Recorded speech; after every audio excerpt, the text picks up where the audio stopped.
అని అనుకోవడం లేదా? మంచి గొప్ప ఇంటికి ఇవ్వాలని అనుకోవడం లేదా? నీ తల్లిదండ్రుల్ని బాగా చూసుకోవాలని నువ్వు అనుకోవడం లేదా? ఎన్ని రోజులు ఇలాగే ఉంటావన్నా? 365 రోజులు నల్లటి రోడ్డు మీద రారాజులాగా తిరిగే డ్రైవర్ అన్నా నీకోసం ఎప్పుడు ఆలోచిస్తావన్నా? నీ రంగం కోసం ఎప్పుడు ముందుకు అడిగేస్తావు? 10 డ్రైవర్ అన్న గెలుపు కోసం ఎప్పుడు చెయ్యి కలుపుతావు? కలపవా? ఇలాగే ఉంటావా? అడ్జస్ట్ అయితే ఇలాగే బతుకుతావా? అందరితో సూటిపోటి మాటలు పడుతూ,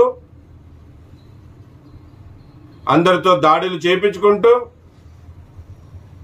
డ్రైవర్ని ఎవరు మర్యాద చేయకుండా ఉన్నా నీకు పర్వాలేదా?